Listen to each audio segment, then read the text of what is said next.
I'm Hindol Sengupta. This is Global Order. Jason Isaacson has joined me to have a conversation about something rather interesting. Jason, of course, as viewers of this channel would recognize, has been on this show multiple times before. He, of course, represents the American Jewish Committee. Today, he's here to talk about the stand that the AJC has taken about Donald Trump's tariffs on India. Jason, welcome. It's good to be here, Hindol. Thank you. Let me begin by talking then about that stand or that note written by the AJC officially, uh, in a sense, asking with rather a lot of bewilderment why this kind of tariffs has been, in a sense, put on India, which by all counts is a long-standing American partner, natural allies, as one Indian Prime Minister famously called it, with a long history of cooperation. And indeed, in many cases, as Donald Trump sometimes makes some mistakes, perhaps, the US India trade, if you take goods and services together, is almost balanced. Now, if you take all of those considerations together, and considering the fact that India is a key American ally in the Indo-Pacific, why would it, in many ways, as Indians would say, unjustly have these tariffs put on India when many other purchasers of Russian oil do not face the same sort of sanctions? Jason, to talk to me a little bit about why the AJC felt now was the moment to come and talk about this officially. Certainly, I'm happy to, Hindol, recognizing that I'm speaking for myself and my organization, not for the U.S. administration. We applaud many of the efforts the administration is making around the world in its efforts to advance peaceful settlements between countries, in its efforts to advance security for Israel, increasing cooperation with Gulf countries, a fairer contribution to regional defense by NATO members. There are a number of places in which the administration clearly is on the right track and a very consistent track for American policy over decades. But there are places in which the administration has deviated from traditional policy and from at least our perspective, from the right course. And the right course for American relations with India is closer partnership, closer cooperation and collaboration, recognizing that India will always maintain its autonomous foreign policy. The idea of India as an ally is one that has been mooted from time to time, but clearly partnership is a better definition of the relationship, current and future, between the United States and India. And I'm afraid that the administration's latest policies and statements put some of that partnership in jeopardy. And it's unfortunate, and it's something I can't quite understand. Yes, it is true that there are difficulties, restrictions because of high tariffs on American exports, protectionist attitude on American exports to India of agricultural products. There are some other areas in which clearly there's a need for negotiations between the United States and India, opening up the Indian markets to American goods. But you're right when you talk about the service sector, which is, of course, quite a significant area for American exports to India, and the overall general balance or close to balance of trade.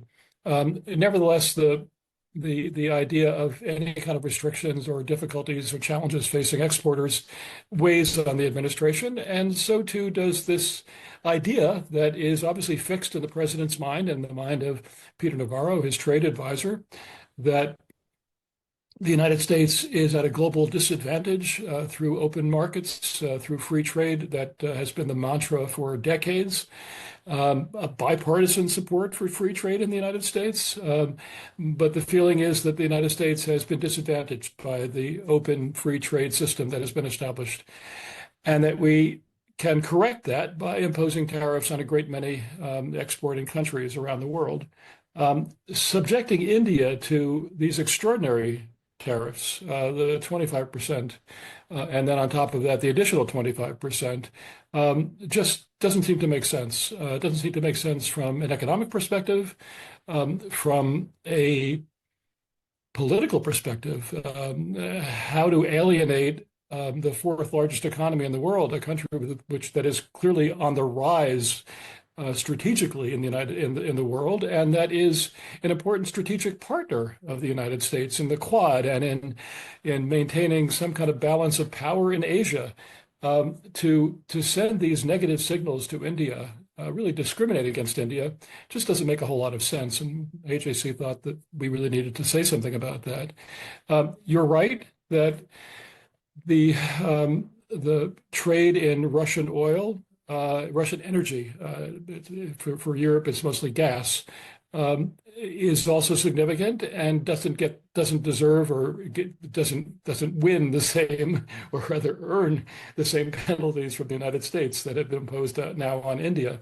The Indian imports of Russian oil far exceed those of Europe, Europe's import of Russian gas.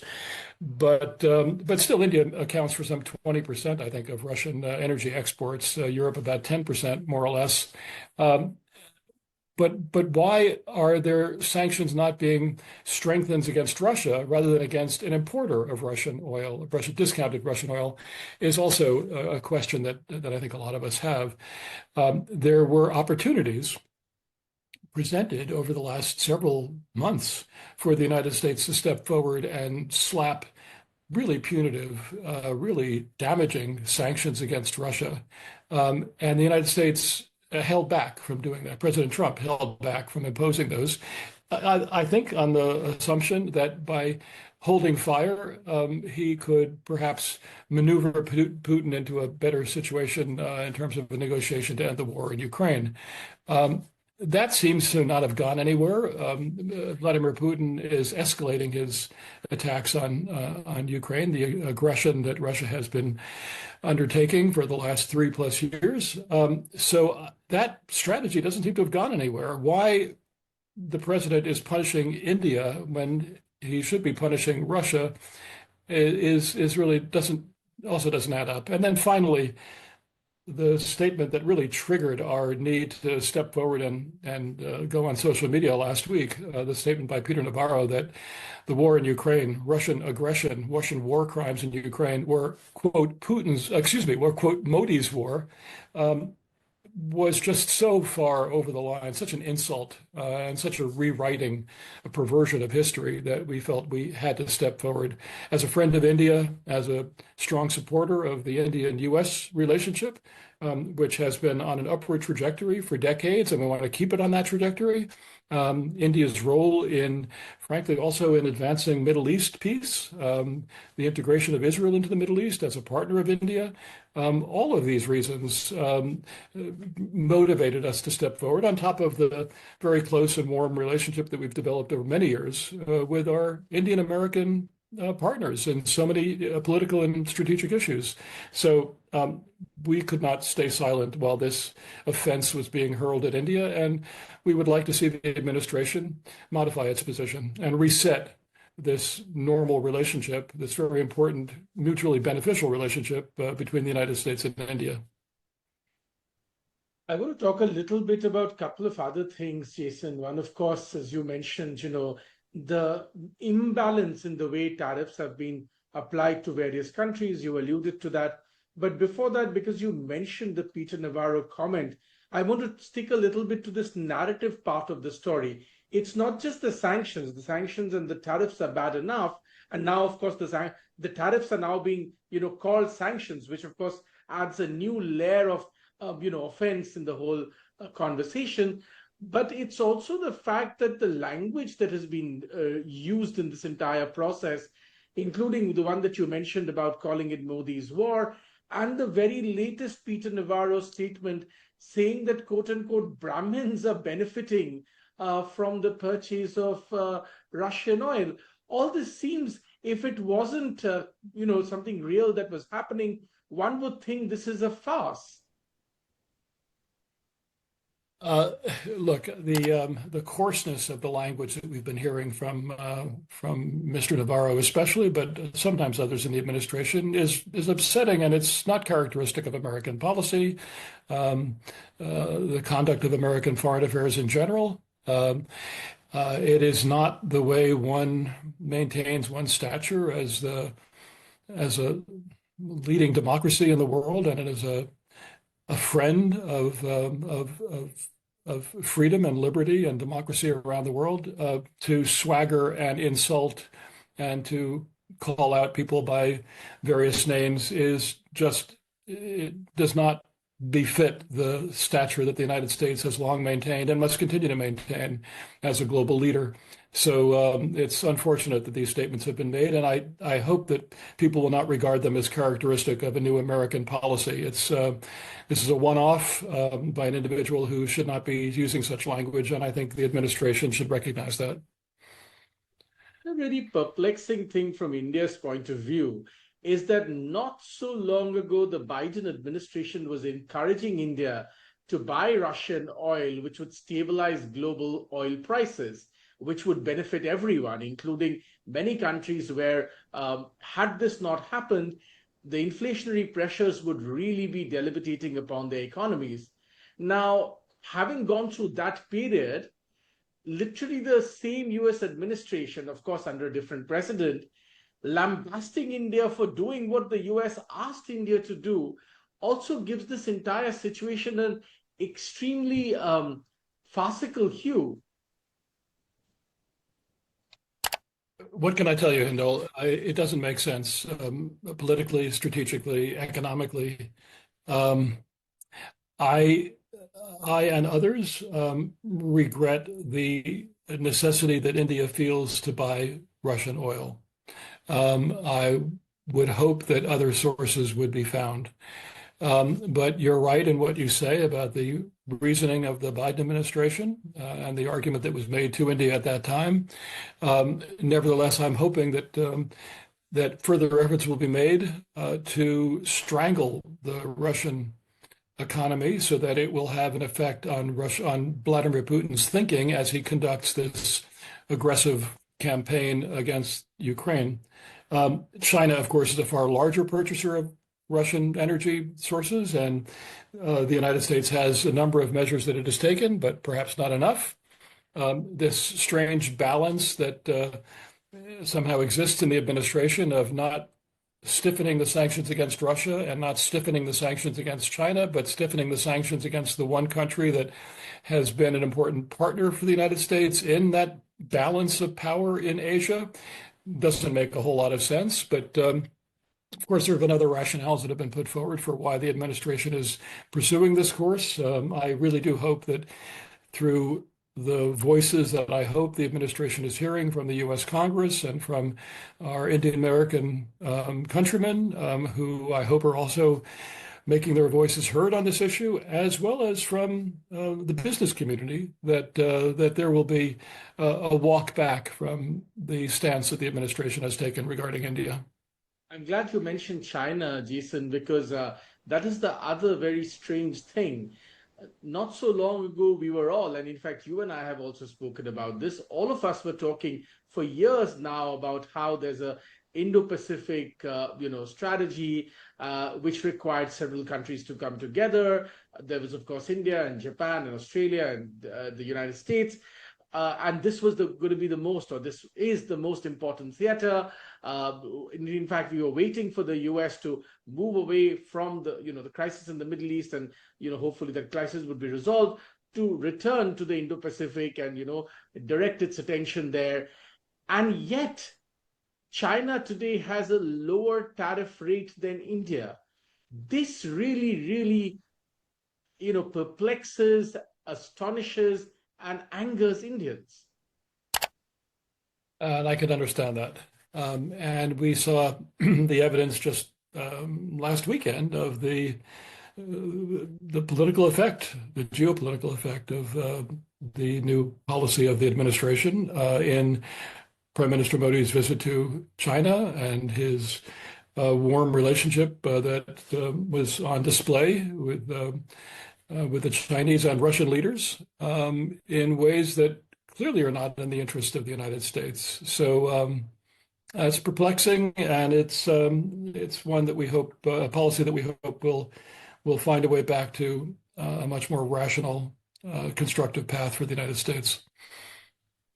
Let's talk a little bit about the AGC's response. Go back and talk about that a little bit. From the within the community, within your organization, in the larger community, what kind of voices are you hearing? What kind of efforts are you hearing to try and bridge this? I know that even at a personal level, there are people from within the broader American administration who are signaling to various levels of Indian civil society and to the Indian government that this ought to perhaps be seen as a blip. It will get resolved sooner rather than later. And there is a much broader context, as somebody put to me the other day. India-US ties are not merely about tariffs. There is a large, much wider context, and I entirely agree.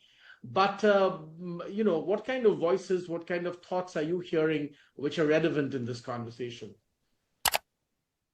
Well, look, I have to say we do maintain contact with the Indian American leadership.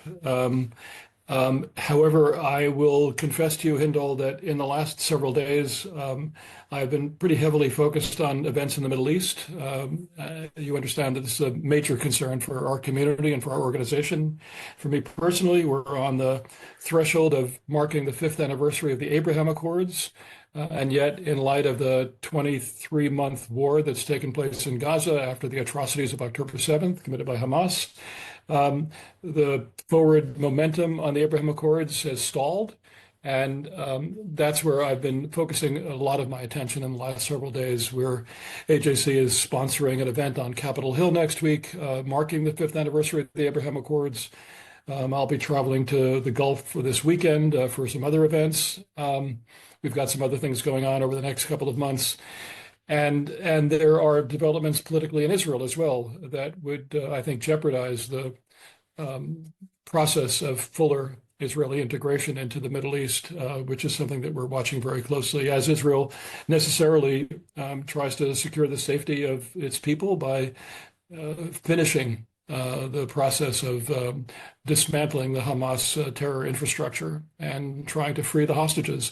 So there's a lot been going on in that region, which has mostly dominated my attention. But I know that the Indian American community is very concerned about this shift in tone and policy toward India. It's not in the interests of the community. It's not in the interests of our country for this course to be pursued. And we hope that the administration will reverse course. And we're hoping that members of Congress who are friends of the Indian-American relationship, supporters of the Indian-American partnership, will speak up as well and have some influence with the administration. By the way, it's also possible, as you know, that there will be legal challenges there are already legal challenges and real setbacks that the administration has suffered in court on the imposition of these really extraordinary tariffs. We'll see how that settles out and whether that affects the sanctions, the tariffs that are being imposed on India, as it very, very well might. No, my last question then, Jason. I mean, going forward, I mean, this is an interesting example where the AGC has decided to come and put forward its viewpoint. Is there any back-end conversations? Is there any back-end signaling that's also happening to try and convey that, in a sense, many people are calling this one of the worst moments in the history of the Indo-US ties, to, in a sense, salvage this moment, to go past this moment and, recraft and reframe the relationship? Yeah, through various ways. Look, my organization is a nonpartisan organization, and we have close ties with this administration, as we did with past administrations, and we take those relationships very seriously. We want to be constructive, but we feel that we have to speak up for policies that we feel are in the best long-term interest of our country, of course, of our community, as well as a communal organization. A healthy America in partnership with with sister democracies is in the best interest of our small minority and in the best interest of the security of the world. So we are communicating with the administration. We will continue to do so. We felt that we need a lot of what we do, by the way, in these communications that we have are more private than public. We feel that's generally more effective. But in this particular instance, after the comments last week, we thought we had no choice but to say something in public. But yes, we are communicating privately, and we trust that there will be a lot of these communications by by our sister organizations, really in the Indian American community, that have been so influential over the years in advancing this very normal synergistic relationship between the United States and India. Jason Isaacson, it's always a pleasure talking to you. I wish you best of luck in all your endeavors. And of course, the 5th anniversary of the Abraham Accords that are coming up. Thanks very much for your time, Jason. Always a pleasure, Hindol. Thank you. Good to be with you.